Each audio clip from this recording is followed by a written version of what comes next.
তোমার আনুগত্য প্রমাণ করো। এটি আমার স্বামী হিশাম আমাকে বলেছিল যখন সে তার মায়ের জন্য আমাকে কিডনি দান করতে বলেছিল। আমি রাজি হয়েছিলাম।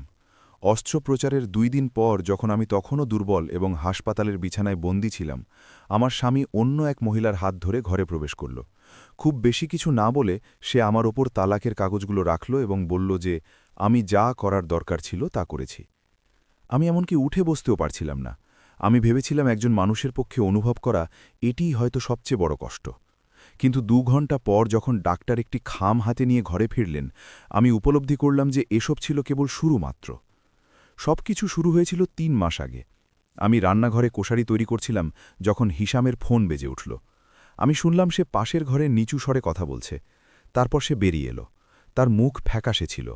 সে আমাকে বলল যে তার মা নাওয়াল হাসপাতালে ভর্তি, তার 2টি কিডনি কাজ করা বন্ধ করে দিচ্ছে। জরুরি ভিত্তিতে তার একজন দাতা প্রয়োজন। সে আমার দিকে তাকিয়ে বলল যে আমার রক্তের গ্রুপ তার সাথে মিলে যায়। আমিই ছিলাম একমাত্র আশা।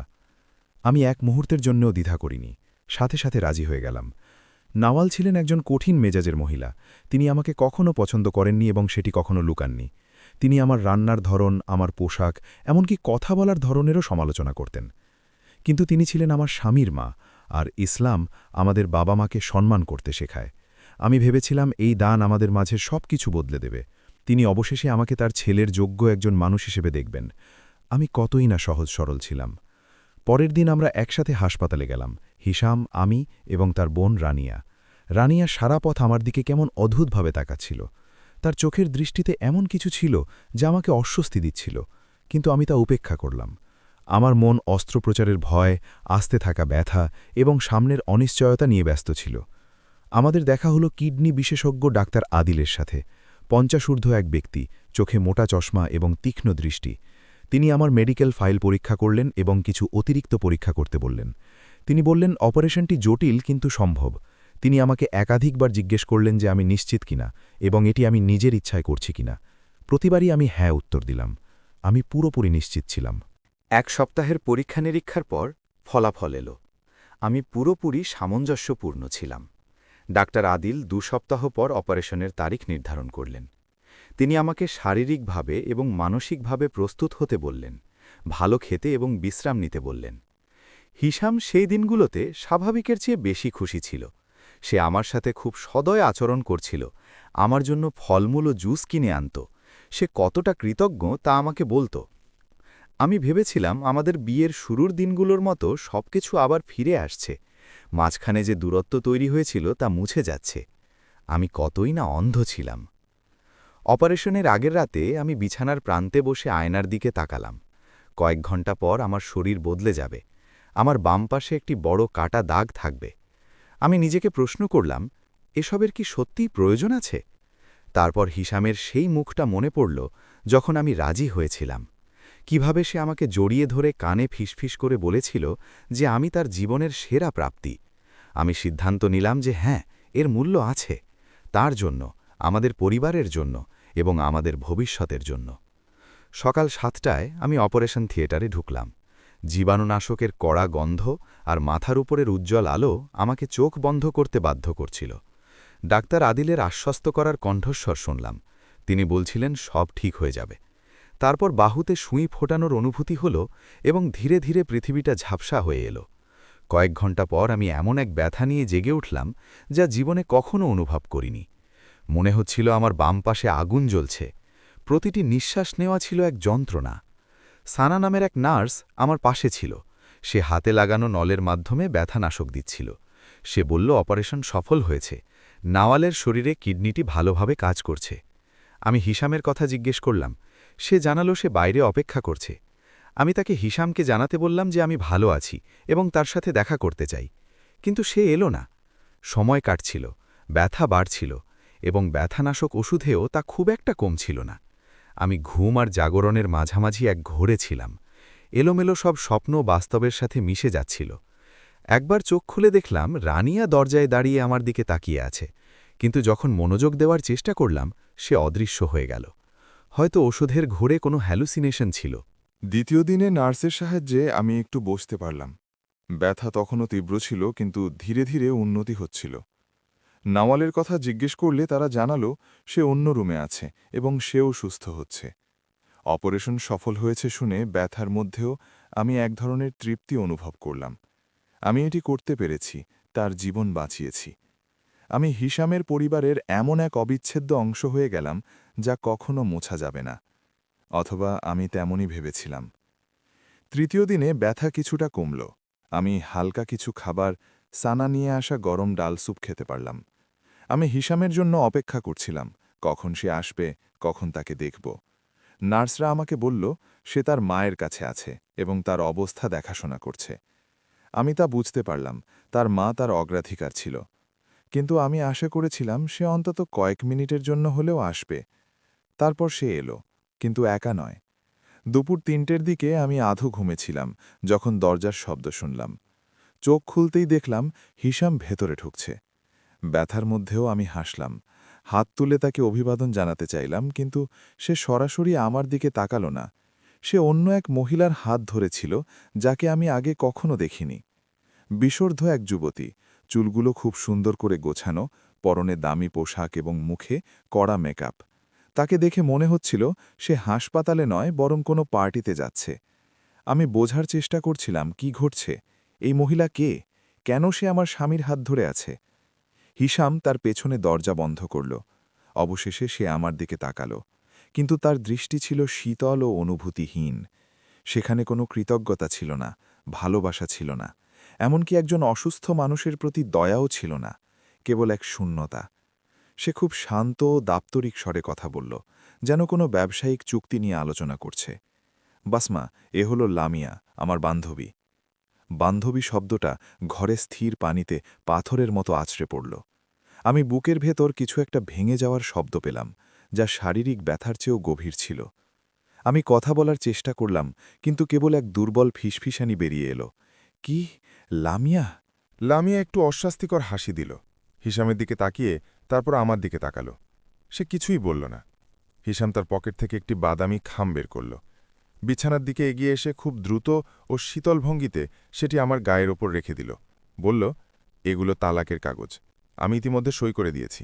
তুমি শুধু তোমার সইটা দাও এবং সবকিছু সুন্দরভাবে শেষ হয়ে যাবে। আমি যা শুনছিলাম তা বিশ্বাস করতে পারছিলাম না। এটি কি কোনো স্বপ্ন? ওষুধের কারণে কি আমি ভুল শুনছি? আমি ভালো করে উঠে বসার চেষ্টা করলাম, কিন্তু ব্যথায় থেমে গেলাম। আমি খামটার দিকে তাকালাম, তারপর তার দিকে এবং তারপর তার পাশে দাঁড়িয়ে থাকা মহিলার দিকে। কষ্টে বললাম, হিশাম, আমি বুঝতে পারছি না। আমি মাত্র সার্জারি থেকে ফিরলাম। তোমার মাকে কিডনি দান করলাম। সে শীতালভাবে উত্তর দিল, আর আমি তার জন্য কৃতজ্ঞ। সে কারণেই আমি এটি এখনই শেষ করতে চাই, যখন তুমি এখানে আছো, যাতে পরে বাড়িতে গিয়ে কোনো ঝামেলার মুখোমুখি না হতে হয়। তুমি তোমার দায়িত্ব পালন করেছ বাসমা, এখন চলো এটা শেষ করি। আমার দায়িত্ব? কথাগুলো আমার মাথায় প্রতিধ্বনির মতো বাজতে লাগল। এই সবকিছু কি আগে থেকেই পরিকল্পিত ছিল? এই দান, গত কয়েক সপ্তাহের সদয় আচরণ, সবকিছু? সে আমাকে ভালোবাসত না, তার কেবল আমার কিডনি দরকার ছিল। আর আমি কতটা বোকা ও সহজ সরল ছিলাম যে কোনো প্রশ্ন না করে, কোনো সন্দেহ না করে তাকে সেটি দিয়ে দিলাম। আমি কথা বলার চেষ্টা করলাম, কিন্তু আমার গলা শুকিয়ে গিয়েছিল। কম্পিত কণ্ঠে বললাম, এটি অসম্ভব, তুমি এটি বলতে পারো না। আমরা 4 বছর ধরে বিবাহিত। হিশাম বিরক্ত হয়ে দীর্ঘশ্বাস ফেলল, যেন আমি কোনো এক অবুঝ শিশু। সে বলল, আমরা বিবাহিত ছিলাম। এখন সব শেষ, কাগজে সই করো। লামিয়া নড়াচড়া করল, হিশামের হাত একটু শক্ত করে ধরল এবং ফিসফিস করে কিছু বলল, যা আমি শুনতে পেলাম না। হিশাম মাথা নেড়ে তাকে আশ্বস্ত করল, তারপর আমার দিকে তাকিয়ে বলল, আমি চোখে জল নিয়ে বললাম, তোমার মা জানলে কি বলবে? সে শুকনো এক হাসি দিয়ে বলল, মা আগে থেকেই সব জানে। সত্যি বলতে, এটি ছিল প্রথম থেকেই তার পরিকল্পনা। মনে হলো পায়ের নিচ থেকে মাটি সরে গেল। নাওয়াল, যাকে আমি নিজের কিডনি দিলাম, সে সব জানত। সে এটি পরিকল্পনা করেছিল, আমাকে মানব যন্ত্রাংশ হিসেবে ব্যবহার করে ছুঁড়ে ফেলে দিল। আমি আমার দুর্বলতা সত্ত্বেও চিৎকার করে জিজ্ঞেস করলাম, কেন, কেন তোমরা এমনটা করছো? সে একদম শীতল চোখে আমার দিকে তাকিয়ে বলল, কারণ তোমার কোনো সন্তান হয়নি। 4 বছর হয়ে গেল বাসমা, একটা বাচ্চাও নেই। মা নাতি নাতনি চায়, আর তুমি ব্যর্থ হয়েছ। লামিয়া এখন ৩ মাসের গর্ভবতী, আমাদের ছেলে হবে, এমন কিছু যা তুমি দিতে পারোনি। কথাগুলো আমার হৃদয়ে ছুরির মতো বিঁধল। গর্ভবতী, যখন আমি সার্জারির প্রস্তুতি নিচ্ছিলাম, যখন আমি তার পরিবারের জন্য নিজের শরীরের অংশ দিচ্ছিলাম, সে তখন গর্ভবতী ছিল। গত কয়েক সপ্তাহের সেই মিথ্যে দয়া, মিথ্যে হাসি, সবই ছিল আমাকে শান্ত রাখার কৌশল, যাতে অপারেশন শেষ হয়। আমি রুদ্ধ কণ্ঠে বললাম, আমরা তো একসাথে ডাক্তারের কাছে গিয়েছিলাম, তিনি বলেছিলেন সমস্যা আমার নয়, তোমার চিকিৎসা প্রয়োজন। সে মুখ শক্ত করে বলল, ওসব মিথ্যে, ডাক্তার ভুল ছিল, প্রমাণ হলো লামিয়া এখন গর্ভবতী। সে মিথ্যে বলছিল, আমি তা জানতাম, আমি নিজে রিপোর্ট পড়েছিলাম, কিন্তু তর্কের কোনো মানে ছিল না।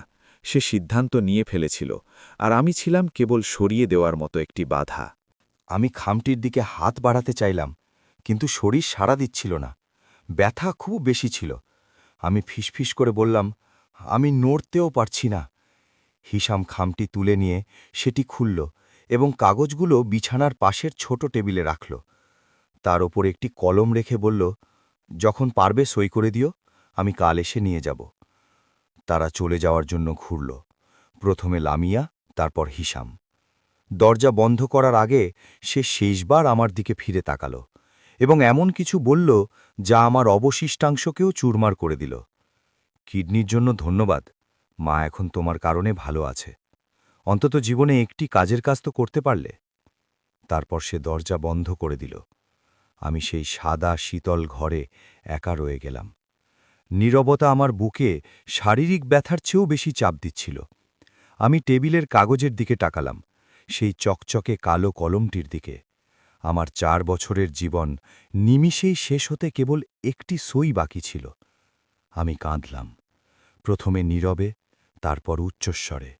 চোখের জল গাল বেয়ে পড়ছিল, আমার শরীর কান্নায় কাঁপছিল এবং প্রতিটি হিক্কার সাথে পাশের ব্যথা তীব্র হচ্ছিল। কিন্তু আমি থামতে পারছিলাম না। সমস্ত ব্যথা, সমস্ত বিশ্বাসভঙ্গ, সমস্ত অপমান একবারে বেরিয়ে আসছিল। নার্স শানা আমার কান্নার আওয়াজ শুনে দ্রুত ঘরে ঢুকল। সে আমাকে শান্ত করার চেষ্টা করল, আমার হাত ধরল এবং জিজ্ঞেস করল কি হয়েছে। আমি তাকে কিছুই বলতে পারলাম না। কিভাবে ব্যাখ্যা করব যে আমার স্বামী আমাকে খুচরা যন্ত্রাংশের উৎস হিসাবে ব্যবহার করে ফেলে দিয়েছে? সে আমাকে একটি অতিরিক্ত ঘুমের ওষুধ দিল এবং বলল আমাকে শান্ত হতে হবে, না হলে মানসিক চাপ ক্ষত শুকানোয় বাধা দেবে। আমি কম্পিত হাতে ওষুধটা খেলাম, তার তিক্ত স্বাদ অনুভব করলাম এবং মনে মনে চাইলাম ওষুধটা যেন ব্যথার সাথে স্মৃতিও মুছে দেয়। এরপর আমি এক অস্থির ঘুমে তলিয়ে গেলাম।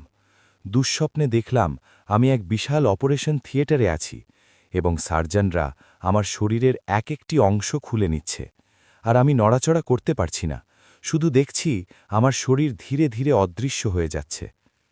দরজার শব্দে আবার ঘুম ভাঙল। বাইরে অন্ধকার নামতে শুরু করেছে। দেয়াল ঘড়ির দিকে তাকিয়ে দেখলাম বিকেল ৫টা। হিসাম যাওয়ার পর ২ ঘণ্টা কেটে গেছে। ডাক্তার আদিল ধীর পায়ে ঘরে ঢুকলেন। তার হাতে একটি বড় সাদা খাম ছিল। তার মুখ স্বাভাবিকের চেয়েও বেশি গম্ভীর ছিল। তিনি দরজা সাবধানে বন্ধ করে আমার বিছানার পাশের চেয়ারে বসলেন। তিনি নিচু স্বরে বললেন, বাসমা, তোমার সাথে আমার একটি জরুরি কথা আছে। আমি মুখ থেকে চোখের জল মুছে নিলাম। আমার কণ্ঠস্বর কর্কশ হয়ে গিয়েছিল। অপারেশনের ব্যাপারে হলে আমি ঠিক আছি, ব্যথা হওয়া তো স্বাভাবিক, তাই না? তিনি মাথা নেড়ে বললেন, তোমার অপারেশনের ব্যাপারে নয়, নাওয়ালের অপারেশনের ব্যাপারে। তার নাম বলার ধরন দেখে আমার বুকটা ছ্যাঁত করে উঠল। আমি জিজ্ঞেস করলাম, তার কি হয়েছে? আপনিই তো বললেন অপারেশন সফল হয়েছে। তিনি এক মুহূর্ত থামলেন, যেন কথাগুলো গুছিয়ে নিচ্ছেন। তারপর বললেন, অপারেশন কারিগরিভাবে সফল হয়েছে, কিডনি স্থানান্তরিত হয়েছে এবং কাজ করছে। কিন্তু আজ নাওয়ালের পূর্ণাঙ্গ মেডিকেল ফাইল পুনরায় দেখার সময় আমি কিছু আবিষ্কার করেছি। তিনি খাম খুলে কয়েকটি কাগজ বের করলেন এবং একটি রিপোর্টের দিকে ইশারা করে বললেন, নাওয়ালের কিডনি পুরোপুরি অকেজো ছিল না, সে একটি উন্নত পর্যায়ে ছিল ঠিকই, কিন্তু ডায়ালিসিসের মাধ্যমে সে আরও কয়েক বছর চলতে পারত। এই দান তখন জরুরি ছিল না। আমি অবিশ্বাসের সাথে তার দিকে তাকালাম। বললাম, কিন্তু তারা তো বলেছিল সে মরে যাচ্ছে, তার এখনই কিডনি লাগবে। তিনি ধীরে ধীরে মাথা নেড়ে বললেন, আমি জানি তারা তোমাকে কি বলেছিল, কিন্তু মেডিকেল রেকর্ড উল্টো কথা বলছে।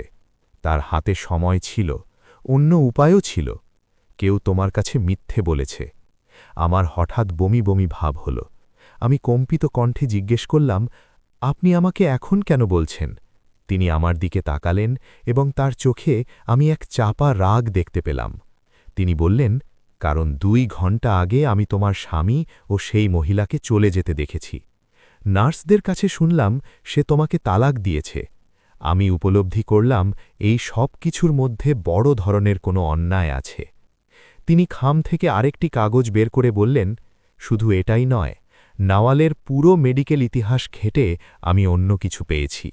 তিনি একটু ইতস্তত করে নিচু স্বরে বললেন, নাওয়ালের আরও একটি মেয়ে ছিল, যে 10 বছর আগে এক গাড়ি দুর্ঘটনায় মারা গিয়েছিল।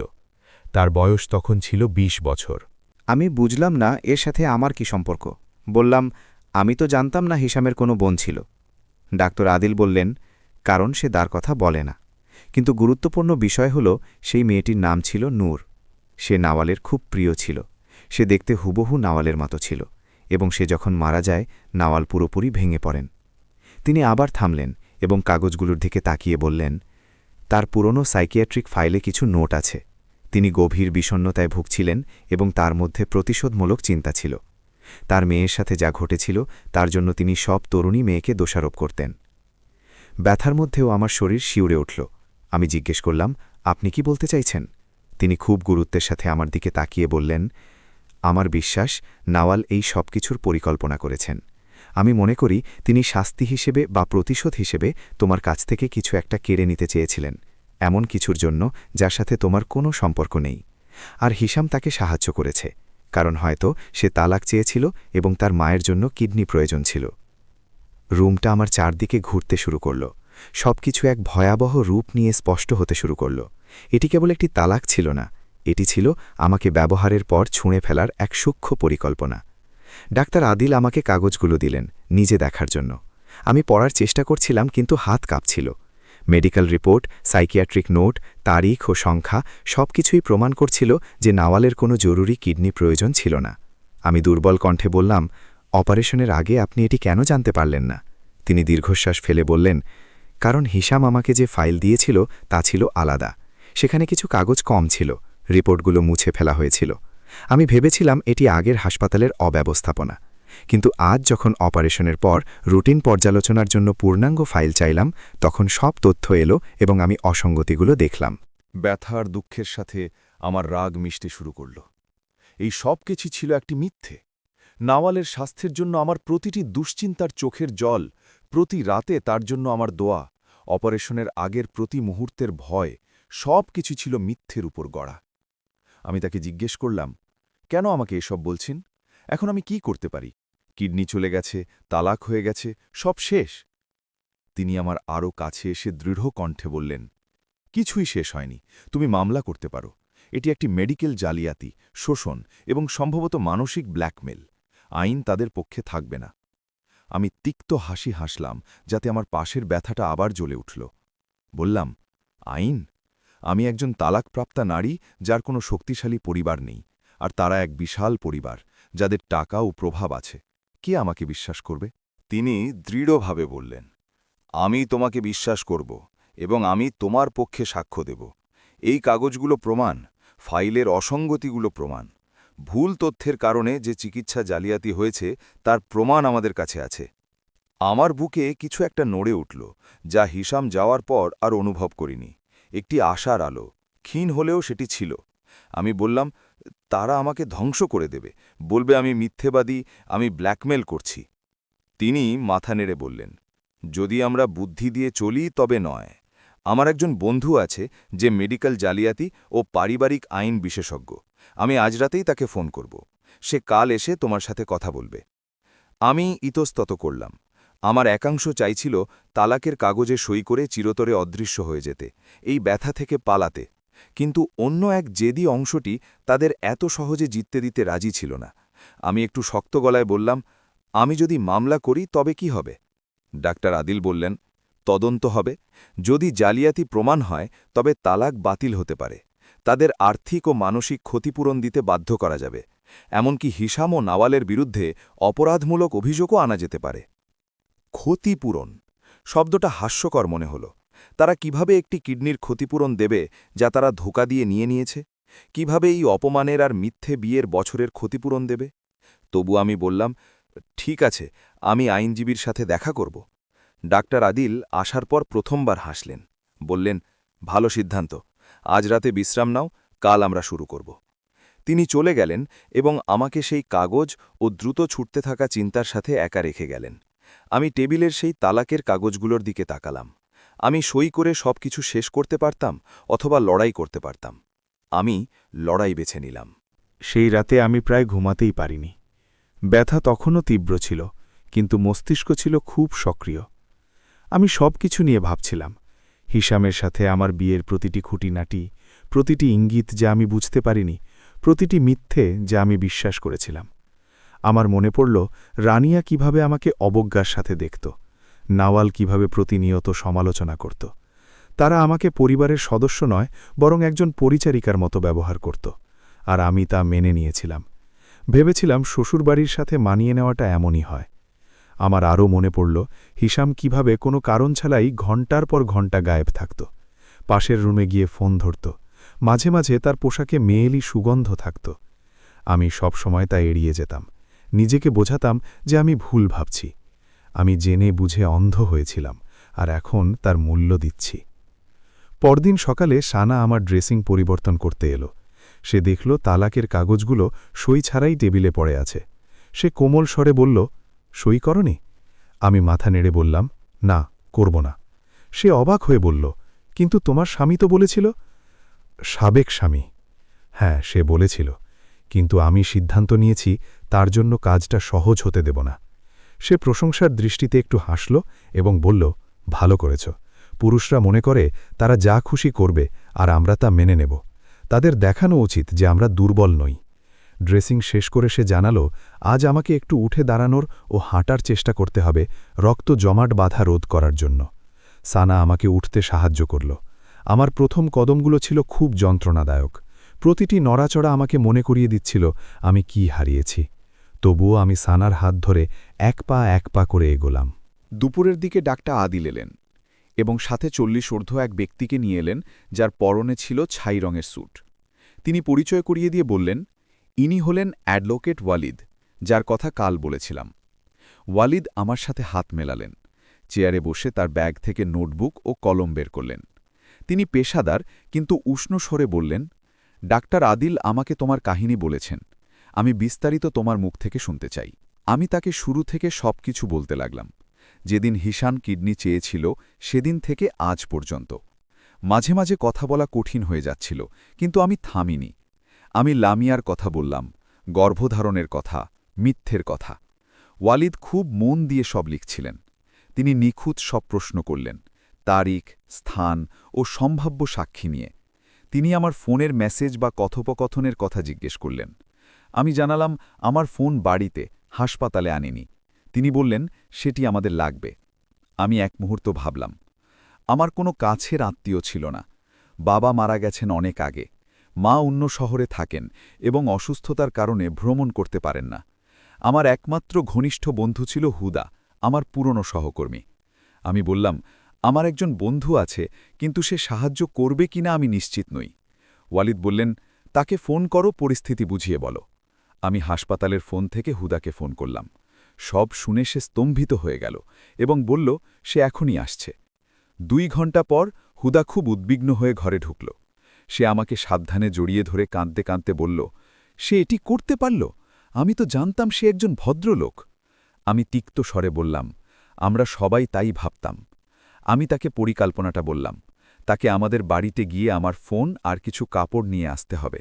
আমি তাকে চাবি দিলাম এবং জিনিসগুলো কোথায় আছে তা বুঝিয়ে বললাম। হুদা জিজ্ঞেস করল, হিসাম যদি ওখানে থাকে তবে কি হবে? আমি বললাম তাকে ফোন করতে এবং বলতে যে সে আমার ব্যক্তিগত জিনিস নিতে আসছে। সে মানা করবে না, কারণ সে তো আমাকে বিদায় করতেই চায়। হুদা চলে গেল। আমি ওয়ালিদের সাথে মামলার ধাপগুলো নিয়ে আলোচনা করলাম।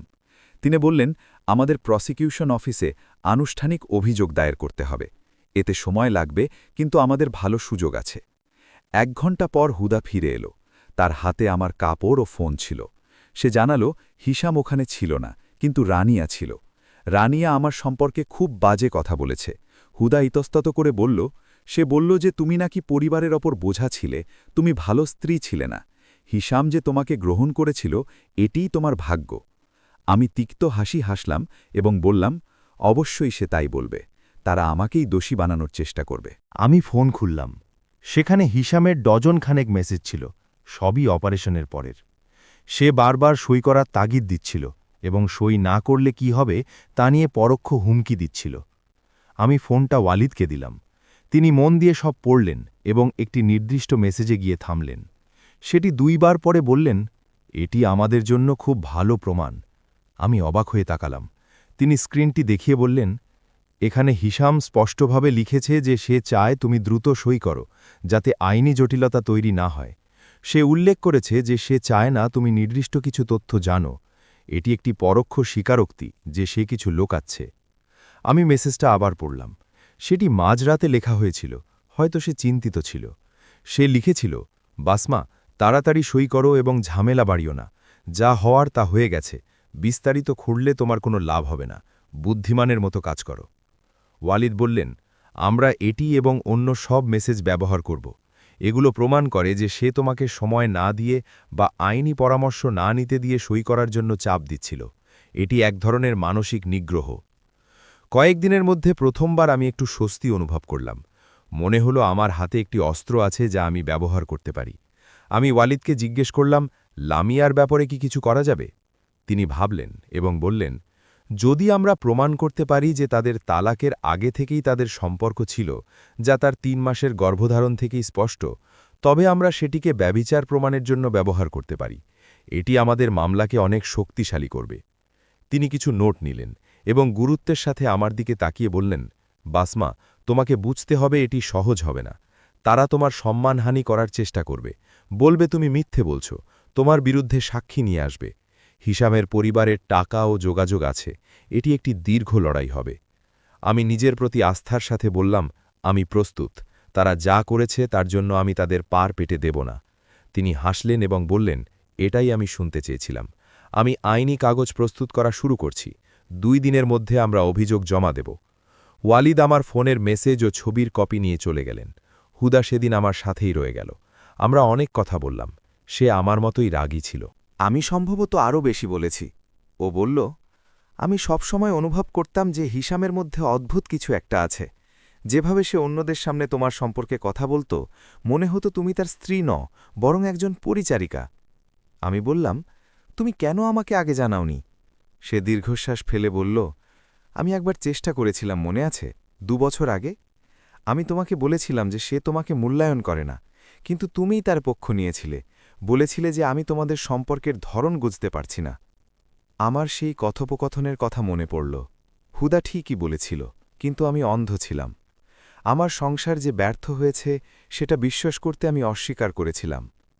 সন্ধ্যায় ডাক্তার আদিল আমাকে পরীক্ষা করতে এলেন।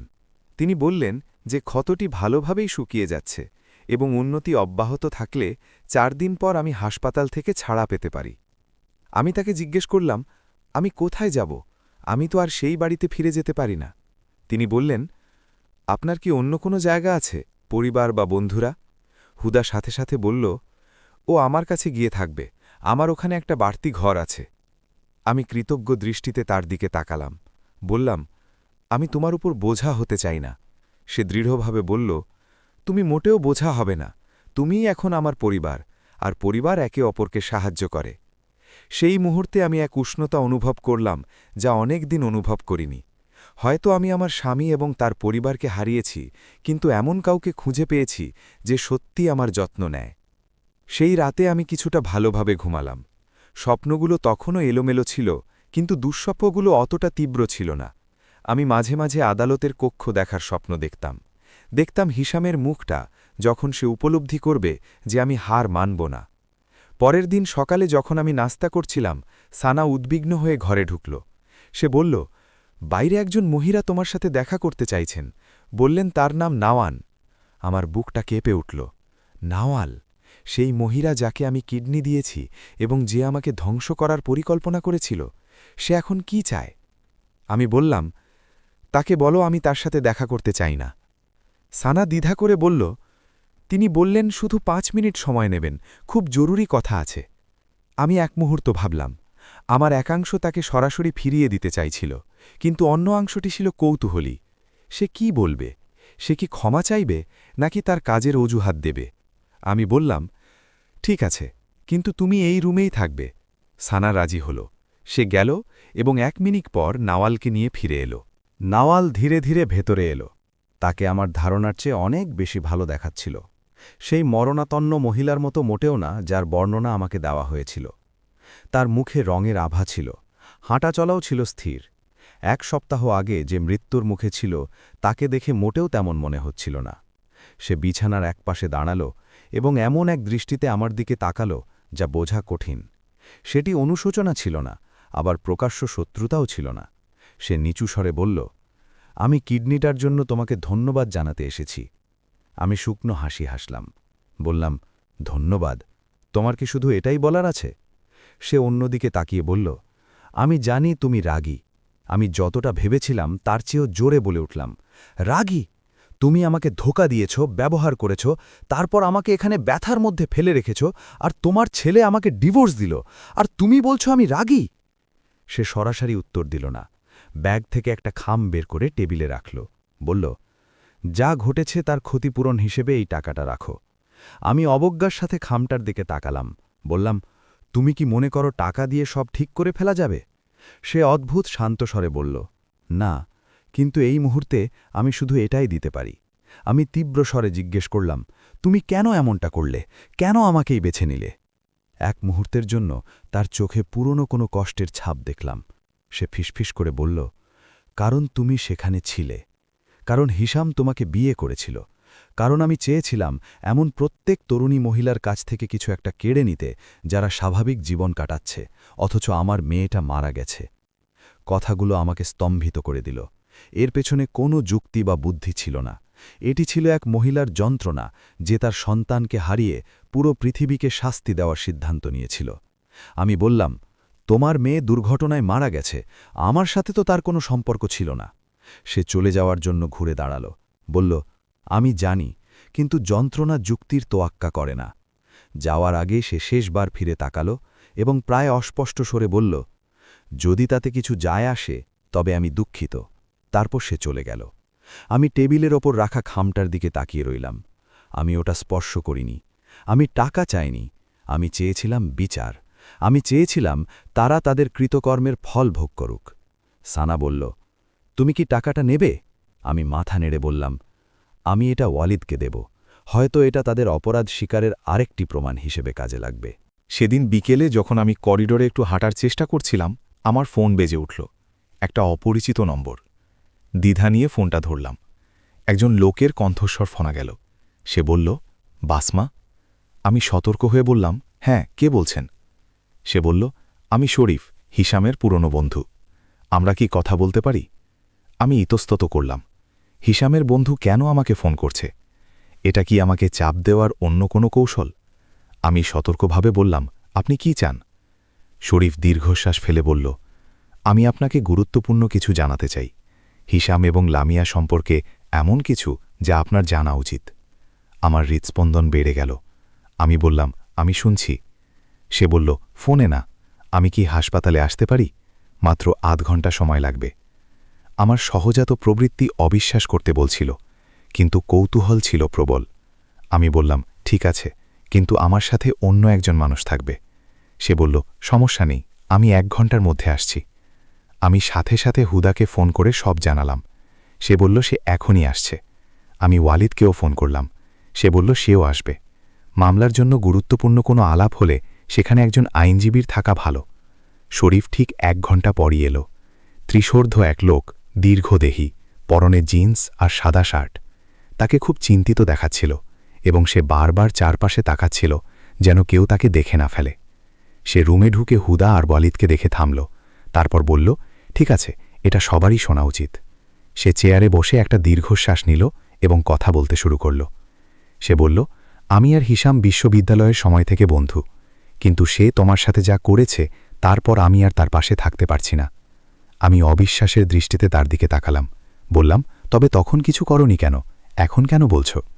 সে অপরাধবোধ মাখানো স্বরে বলল, কারণ আমি কাপুরুষ ছিলাম। কারণ আমি ভাবিনি সে সত্যিই এই পরিকল্পনা নিয়ে এগোবে। ভেবেছিলাম ওগুলো স্রেফ ফাঁকা কথা। ওয়ালিদ কঠোরভাবে জিজ্ঞেস করল, পরিকল্পনাটা আসলে কি ছিল? শরীফ মাটির দিকে তাকিয়ে বলল, হিসাম 6 মাস আগেই আমাকে সব বলেছিল। সে বলেছিল সে ডিভোর্স দিতে চায় কিন্তু পারছে না, কারণ তার মায়ের কিডনি দরকার এবং পরিবারে কেবল তোমার সাথেই তা মিলছে। সে বলেছিল আগে তোমার কিডনি নেবে এবং তারপর তোমাকে ডিভোর্স দেবে। কথাগুলো ঘরে বোমার মতো ফাটল। হুদা শক্ত করে আমার হাত ধরল। ওয়ালিদ দ্রুত কিছু লিখতে শুরু করল। শরীফ চালিয়ে গেল, আমি তাকে বলেছিলাম এটা ভুল, এটা শোষণ। কিন্তু সে হেসে বলেছিল যে তুমি কখনো বুঝতেই পারবে না, তুমি খুব সহজ সরল। সে আরও বলেছিল যে তার মাই সব পরিকল্পনা করেছে এবং সে শুধু বাস্তবায়ন করছে। আমি কাঁপানো গলায় জিজ্ঞেস করলাম, লামিয়ার সাথে তার সম্পর্ক কবে শুরু হয়েছিল? সে ভারী নিঃশ্বাস ফেলে বলল, 1 বছরেরও বেশি সময় ধরে। সে সারাক্ষণ লুকিয়ে তার সাথে দেখা করত। যখন 4 মাস আগে সে অন্তঃসত্ত্বা হল, তখন সে তার মায়ের ওপর চাপ দিতে শুরু করল যেন ডিভোর্সের পরিকল্পনা দ্রুত করা হয়। আমার বমি বমি ভাব হতে লাগল। পুরো 1টা বছর সে আমাকে ঠকিয়েছে, আর আমি কিছুই টের পাইনি। ওয়ালিদ জিজ্ঞেস করল, আপনার কথার কোনো প্রমাণ আছে? শরীফ তার ফোন বের করে বলল, আমার কাছে টেক্সট মেসেজ আছে, যেখানে সে স্পষ্টভাবে পরিকল্পনা, লামিয়া এবং সবকিছুর কথা বলেছে। সে ফোনটা ওয়ালিদকে দিল। ওয়ালিদ করা শুরু করল এবং তার মুখ গম্ভীর হয়ে উঠল। সে বলল, এটা যথেষ্ট। এটি জালিয়াতি এবং প্রতারণার পূর্ণ স্বীকারোক্তি। আমি শরীফকে বললাম, আপনি কেন এটা করছেন? কেন আপনার বন্ধুর সাথে বিশ্বাসঘাতকতা করছেন? সে আমার দিকে তাকিয়ে বলল, কারণ সে আর আমার বন্ধু নয়। সে আপনার সাথে যা করেছে তা কোনো ভদ্র মানুষের কাজ নয়। আর আমার আপনার বয়সের একটা বোন আছে। আমি কল্পনা করছিলাম তার সাথে এমন কিছু হলে আমি নিশ্চয়ই চাইতাম কেউ একজন তাকে সাহায্য করুক। তার কথাগুলো খুব আন্তরিক ছিল। আমি তার চোখে সেটা দেখতে পাচ্ছিলাম। ওয়ালিদ বলল, আপনি কি আনুষ্ঠানিকভাবে সাক্ষ্য দিতে প্রস্তুত? শরীফ মাথা নেড়ে বলল, হ্যাঁ, যা যা প্রয়োজন আমি সব করব। শরীফ চলে যাওয়ার পর আমরা সবাই কয়েক মিনিট চুপ করে বসে রইলাম। ওয়ালিদ শরীফের ফোন থেকে তোলা মেসেজগুলো দেখছিল। হুদা আমার হাত ধরে নীরবে কাঁদছিল। ওয়ালিদ অবশেষে বলল, বাসমা, এই প্রমাণগুলোর পর মামলা এখন অনেক শক্তিশালী। তারা এখন আর কিছুই অস্বীকার করতে পারবে না। আমি শান্ত স্বরে বললাম, এখন কি হবে? সে বলল, কালই আমরা অভিযোগ জমা দেব। হিসা আমার নাওয়ালকে জেরার জন্য ডাকা হবে। আমাদের হাতে এখন ডাক্তার আদিলের সাক্ষ্য, শরীফের সাক্ষ্য, মেসেজগুলো এবং নাওয়ালের রেখে যাওয়া খাম সবই আছে। সবকিছুই এক পরিকল্পিত ষড়যন্ত্রের দিকে আঙুল তুলছে। আমি জিজ্ঞেস করলাম, আর লামিয়ার কি হবে? সে বলল, তাকেও ডাকা হবে। তোমাদের বিয়ের মধ্যে হিসামের সাথে তার সম্পর্ক ছিল এক ধরনের ব্যভিচার, এবং এটা আইনত দণ্ডনীয় অপরাধ। আমার এক অদ্ভুত অনুভূতি হল, পুরোপুরি স্বস্তি নয়, তবে বিচারের খুব কাছাকাছি কিছু একটা। সেই রাতে ঘরে একা থাকার সময় আমি ছাদের দিকে তাকিয়ে ভাবছিলাম, এক মহিলা যে একটি সুন্দর সংসারের আশায় নিজের কিডনি উৎসর্গ করতে প্রস্তুত ছিল, আজ সে তার ভালোবাসার মানুষের বিরুদ্ধেই আদালতে লড়াই করছে। আমার মায়ের বলা অনেক আগের একটা কথা মনে পড়ল, প্রকৃত শক্তি পড়ে যাওয়ায় নয়, বরং পড়ে যাওয়ার পর উঠে দাঁড়ানোর মধ্যে। আমি পড়ে গিয়েছিলাম, খুব খারাপভাবে পড়েছিলাম, কিন্তু এখন আমি উঠে দাঁড়াচ্ছি। পরের দিন আমি হাসপাতাল থেকে ছাড়া পেলাম। হুদা আমাকে কাপড় পরি সাহায্য করল। ডাক্তার আদিল এসে আমাকে বিদায় জানালেন এবং ক্ষতের যত্ন, ওষুধের নিয়মাবলী বুঝিয়ে দিলেন। তিনি হাত মিলিয়ে বললেন, নিজের খেয়াল রেখো বাসমা, মনে রেখো কোনো প্রয়োজন হলে আমি আছি। আমি তাকে আন্তরিকভাবে ধন্যবাদ জানালাম। তিনি না থাকলে আমি কখনোই সত্যিটা জানতে পারতাম না। আমি হুদার সাথে তার বাসায় গেলাম। ছোট কিন্তু আরামদায়ক একটা অ্যাপার্টমেন্ট। সে আমাকে বাড়তি ঘরটা দিল এবং আমার অল্প কিছু জিনিসপত্র গুছিয়ে রাখতে সাহায্য করল। পরের দিন আমরা ওয়ালিদকে নিয়ে প্রসিকিউশন অফিসে গেলাম। কেল্লা হিসাম, নাওয়াল এবং লামিয়ার বিরুদ্ধে আনুষ্ঠানিক অভিযোগ দায়ের করলাম। প্রক্রিয়াটি দীর্ঘ এবং ক্লান্তিকর ছিল। অনেক প্রশ্ন, ফর্ম এবং জবানবন্দি। আমাদের জবানবন্দি যিনি শুনছিলেন তিনি 50 এক ব্যক্তি, নাম মাজেদ সাহেব। তিনি খুব মন দিয়ে সব শুনলেন এবং নিখুঁত কিছু প্রশ্ন করলেন। 2 ঘণ্টা জেরার পর তিনি বললেন, এটি একটি গুরুতর মামলা, আগামী সপ্তাহের মধ্যে আসামিদের তলব করা হবে। অফিস থেকে যখন বের হলাম তখন সূর্য ডুবছিল। আমি শারীরিক এবং মানসিকভাবে প্রচণ্ড ক্লান্ত ছিলাম, কিন্তু তার সাথে এমন কিছু অনুভব করছিলাম যা অনেক দিন পাইনি। আমার মনে হলো আমি আমার হারিয়ে যাওয়া কণ্ঠস্বর ফিরে পেয়েছি। সেই রাতে হুদার অ্যাপার্টমেন্টের নতুন বিছানায় শুয়ে থাকার সময় হিসামের ফোন এলো। আমি অনেকক্ষণ দ্বিধা করে ফোনটা ধরলাম। তার কণ্ঠস্বর ছিল রাগী আর চড়া। সে চিৎকার করে বলল, তোমার সাহস কত? তুমি আমার বিরুদ্ধে মামলা করার সাহস করো কিভাবে? আমি শান্তভাবে উত্তর দিলাম, যা আমাকেই অবাক করল। ঠিক যে সাহসে তুমি আমাকে ব্যবহার করেছিলে সেই সাহসেই। সে রাগে কাঁপতে কাঁপতে বলল, আমি তোমাকে ধ্বংস করে দেব, তোমার জীবন নরক বানিয়ে দেব। আমি বললাম, তুমি তো আগেই সেটা করেছ, এখন আমার পালা। তারপর ফোনটা কেটে দিলাম। আমি আর ভয় পাচ্ছিলাম না। 3 দিন পর হিসাম, নাওয়াল এবং লামিয়াকে আনুষ্ঠানিকভাবে তলব করা হলো। সেই দিনগুলো ছিল আমার জীবনের দীর্ঘতম দিন। প্রতিদিন সকালে আমার কোমরের ব্যথার সাথে ঘুম ভাঙত, যা আমাকে শরীরের সেই অঙ্গটি হারানোর কথা মনে করিয়ে দিত। কিন্তু আমার ভেতরে জেদও বাড়ছিল। হুদা সকালে কাজে যেত আর সন্ধ্যায় ফিরে এসে আমার জন্য খাবার আনত এবং ওষুধ খেলাম কিনা তা দেখত। সে ঘণ্টার পর ঘণ্টা আমার সাথে বসে কথা বলত, যেন আমার মন মামলা থেকে দূরে থাকে। কিন্তু আমি ভাবা থামাতে পারছিলাম না। চতুর্থ দিনে ওয়ালিদ ফোন করে জানালো, ওদের ডাকা হয়েছে, কাল দুপুর 2টোর সময় শুনানি, তোমাকে সেখানে থাকতে হবে। আমি ভয় আর উত্তেজনার মিশ্রণ অনুভব করলাম। বললাম, আমি থাকব। সেই রাতে আমি প্রায় ঘুমাতেই পারিনি। আমি কি বলবো সেটা নিয়ে ভাবছিলাম। হিসামের দিকে কিভাবে তাকাবো, নাওয়ালকে কিভাবে মোকাবেলা করব। আমি বারবার দৃশ্যগুলো কল্পনা করছিলাম। সকালে আমি একদম সাধারণ পোশাক পরলাম, একটা গাঢ় নীল রঙের ফ্রক আর সাদা হিজাব। আমি নিজেকে একজন আত্মবিশ্বাসী নারী হিসেবে উপস্থাপন করতে চেয়েছিলাম, ভেঙে পড়া কোনো ভিকটিম হিসেবে নয়। হুদা আর ওয়ালিদকে নিয়ে প্রসিকিউশন অফিসে গেলাম। বিশাল ধূসর রঙের ভবন, দীর্ঘ করিডোরে অনেক মানুষের ভিড়। আমরা শক্ত কাঠের বেঞ্চে বসে অপেক্ষা করছিলাম। প্রতিটি মিনিট এক একটা ঘণ্টার মতো মনে হচ্ছিল। তারপর তাদের দেখলাম। হিসাম আর নাওয়াল প্রধান ফটক দিয়ে ঢুকল। তাদের সাথে একজন দামি আইনজীবী ছিলেন, পরেনে ইটালিয়ান স্যুট। নাওয়াল লাঠিতে ভর দিয়ে খুব ধীরে ধীরে হাঁটছিল, যেন খুব দুর্বল এক বৃদ্ধা। অথচ কয়েকদিন আগে আমি তাকে আমার হাসপাতালের কেবিনে দিব্যি সাবলীলভাবে হাঁটতে দেখেছিলাম। সে ভুক্তভোগী সাজার নাটক করছিল। এক মুহূর্তের জন্য হিসামের সাথে আমার চোখাচোখি হল। তার দৃষ্টি ছিল শীতল আর ঘৃণায় ভরা। সে চোখ সরাচ্ছিল না, যেন আমাকে চ্যালেঞ্জ করছে। ওয়ালিদ নিচু স্বরে বলল, ওদের দিকে তাকাও না, কোনো প্রতিক্রিয়া দিও না। আমি তার কথা শোনার চেষ্টা করলাম, কিন্তু তাদের উপস্থিতি উপেক্ষা করা অসম্ভব ছিল। লামিয়া তাদের সাথে ছিল না, হয়তো তাকে অন্য সময় ডাকা হয়েছিল। আধ ঘণ্টা পর আমার নাম ধরে ডাকা হলো। আমরা একটা ছোট কক্ষে ঢুকলাম। মাজেদ সাহেব তার বড় ডেস্কের পেছনে বসেছিলেন, সামনে অনেক ফাইল আর কাগজপত্র। তিনি দাপ্তরিক স্বরে বললেন, বসুন। আমরা বসলাম। কয়েক মিনিট পর হিসাম, নাওয়াল এবং তাদের আইনজীবী ঢুকলেন। আমাদের মধ্যে দূরত্ব কয়েক মিটারের হলেও মনে হচ্ছিল যেন এক বিশাল গর্ত। মাজেদ সাহেব অভিযোগপত্র পড়া শুরু করলেন।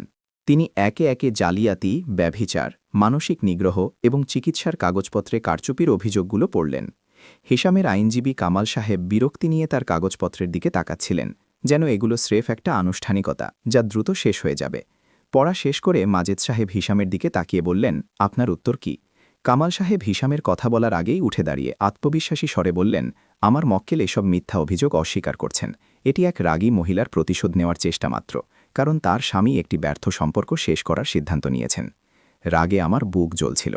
ওয়ালিদ শান্ত কিন্তু দৃঢ় স্বরে বলল, আমার মক্কেলের প্রতিটি দাবির পক্ষে আমাদের কাছে অকাট্য প্রমাণ আছে।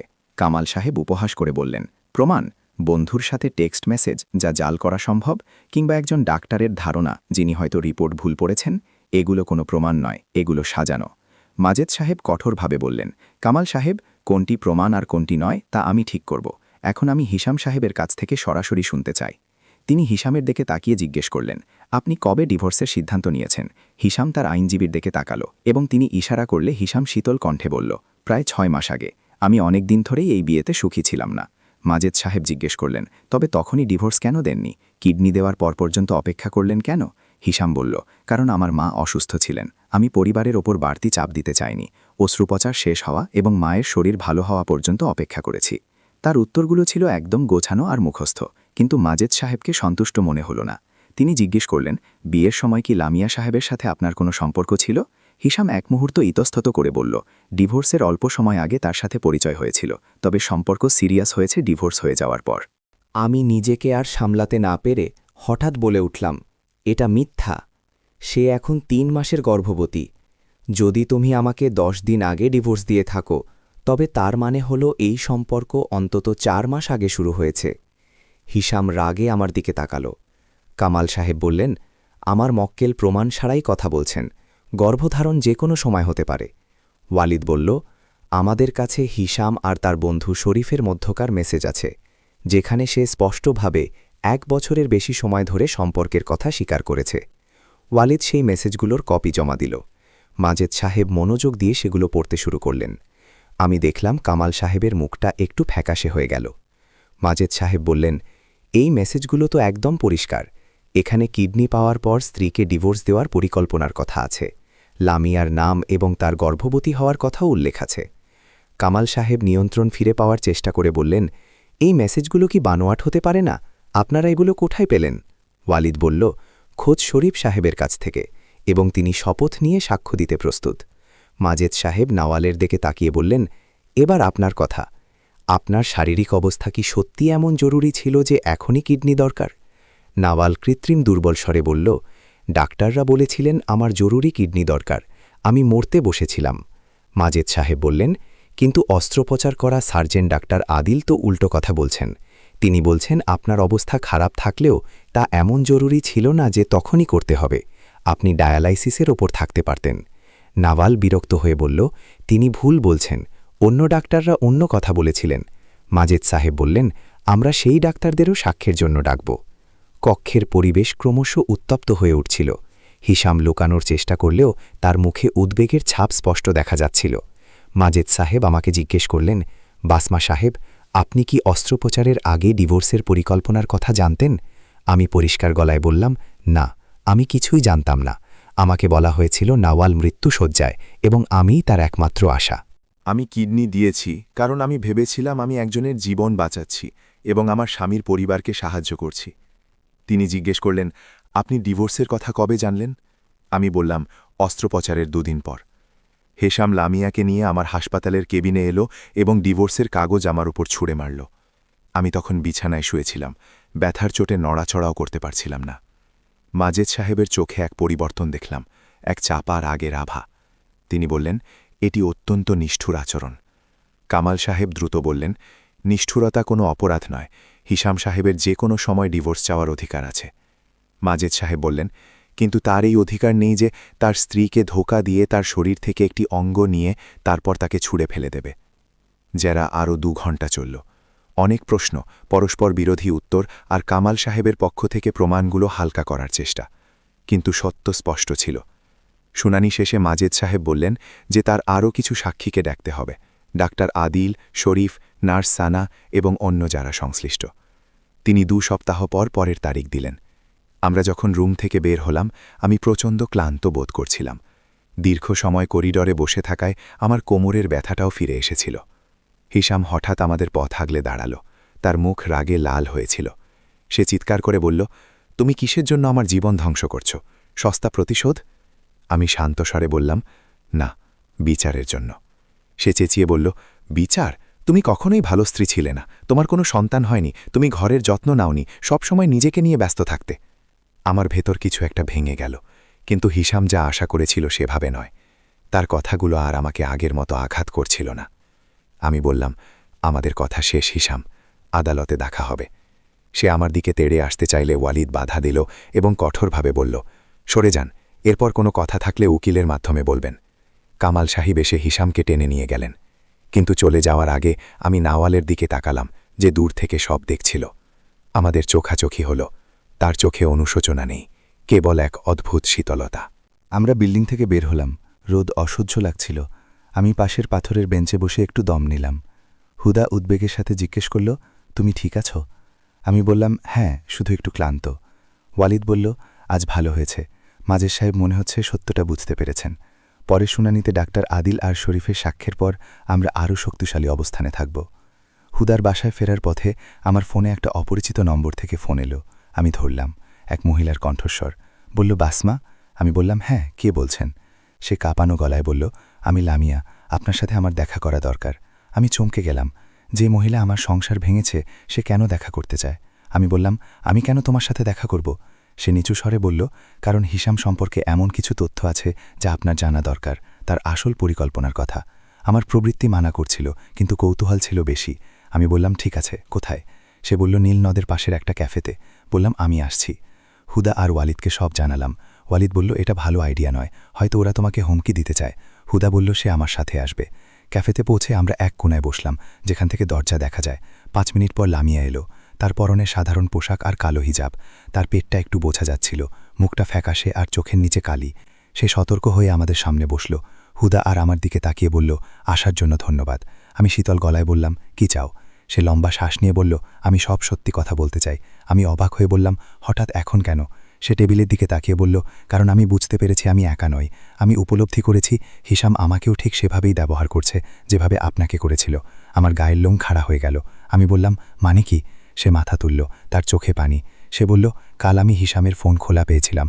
সেখানে অন্য এক মহিলার সাথে তার মেসেজ ছিল, নাম সোহা। সোহাকে সে ঠিক সেই কথাগুলোই বলছিল যা আমাকে বলতো, একই সব প্রতিশ্রুতি। আমার ঘৃণা হল। হিসাম কেবল বিশ্বাসঘাতক নয়, সে ছিল এক নারী শিকারী। লামিয়া বলল, আমি সব মেসেজ পড়েছি। সে আমার থেকে মুক্তি পাওয়ার পর তাকে বিয়ে করার পরিকল্পনা করছিল। সোহাকে বলেছে যে আমি গর্ভবতী হয়েছি, এটা একটা দুর্ঘটনা এবং সে আমাকে চায় না। আমি নিচু স্বরে বললাম, তুমি আমাকে এগুলো কেন বলছ? সে বলল, কারণ আমি বুঝেছি আমি কত বড় বোকা ছিলাম। ভেবেছিলাম সে আমাকে ভালোবাসে, আমি খুব স্পেশাল, অথচ আমি ছিলাম তার হাতের অন্য একটি খেলনা। সে এখন কাঁদছিল। সে বলল, আমি বুঝতে পারছি, আমি আপনার সাথে খুব অন্যায় করেছি।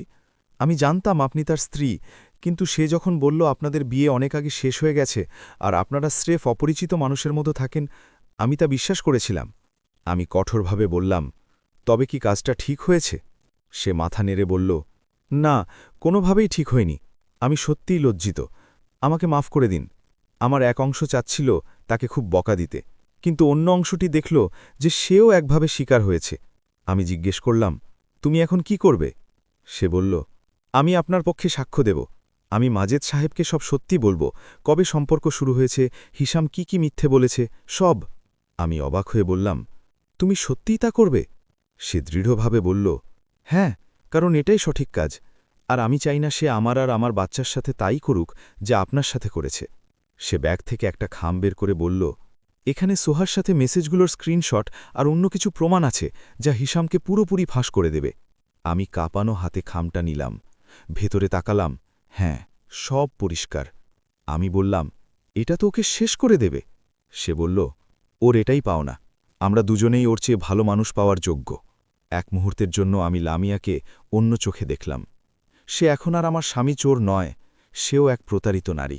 হুদা শান্ত স্বরে বলল, সঠিক কাজটা করার জন্য তোমাকে ধন্যবাদ।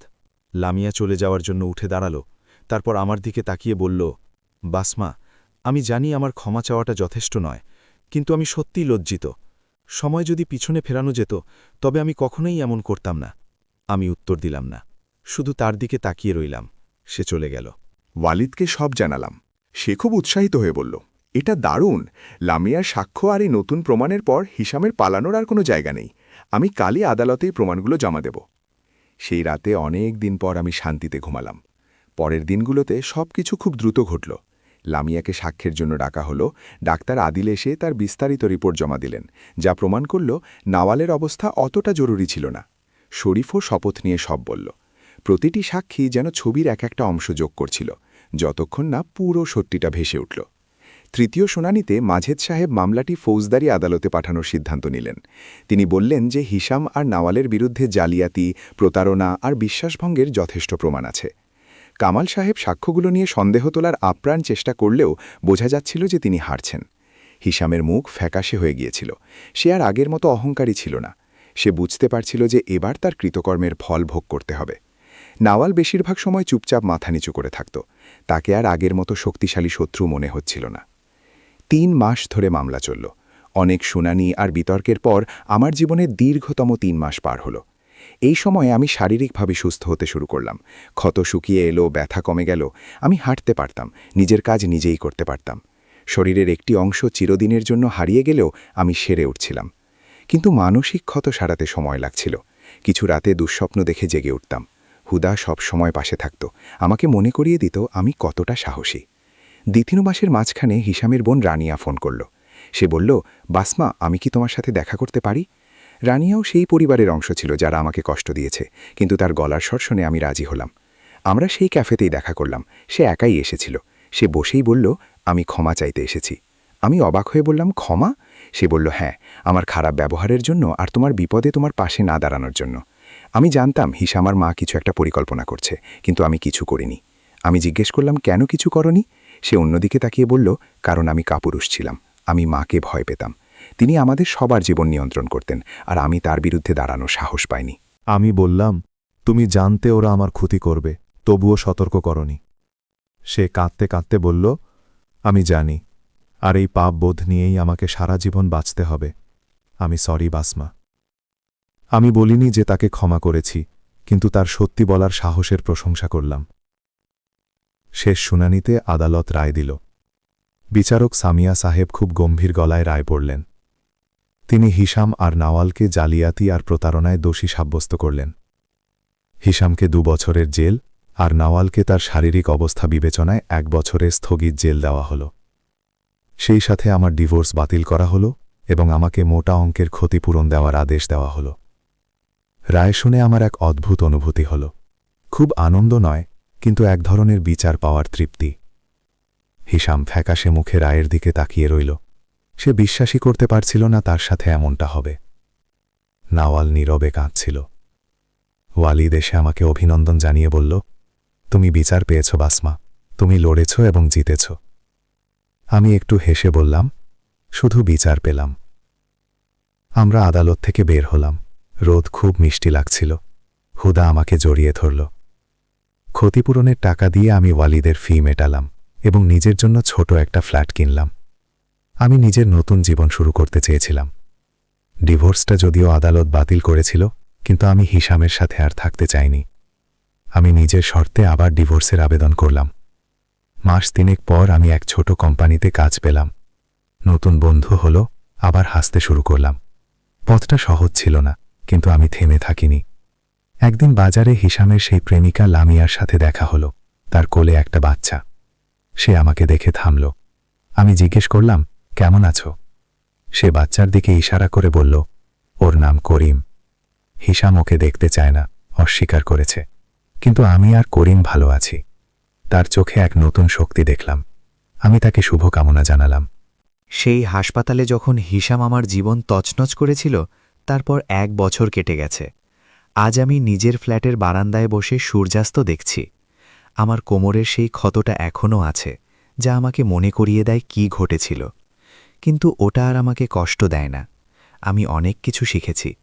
অন্ধবিশ্বাস যে কতটা বিপজ্জনক হতে পারে তা বুঝেছি। সত্যিকারের ভালোবাসা কখনো আত্মত্যাগের দাবি করে না। বিচার পাওয়া সম্ভব যদি কেউ শেষ পর্যন্ত লড়াই করে। হিসাম 1.5 বছর জেল খেটে 1 মাস আগে বের হয়েছে। শুনেছি সে এখন অন্য এক শহরে নতুন করে জীবন শুরু করার চেষ্টা করছে। তার প্রতি আমার এখন কোনো ঘৃণা নেই, কেবল এক উদাসীনতা। নাওয়াল 3 মাস আগে মারা গেছেন। আমি যে কিডনিটা দিয়েছিলাম তা শেষ পর্যন্ত সচল ছিল এবং তাকে আরও 1 বছর বাঁচিয়ে রেখেছিল। আমি জানি না শেষ দিনে তিনি অনুতপ্ত ছিলেন কিনা। আমি এখন নিজের জন্য নিজের শর্তে বাঁচি। অন্যের অনুমোদনের আর প্রয়োজন নেই। জীবন নিখুঁত নয়, কিন্তু এটা আমার জীবন, আর প্রতিটি দিনের জন্য আমি কৃতজ্ঞ। আপনারা কি কল্পনা করতে পারেন এমন এক পতনের পর আবার উঠে দাঁড়ানো সম্ভব? পরবর্তী পদক্ষেপ হিসেবে আমি কি এই গল্পের উপর ভিত্তি করে কোনো সংক্ষিপ্তসার বা এর মূল শিক্ষাগুলো নিয়ে একটি তালিকা তৈরি করে দেব?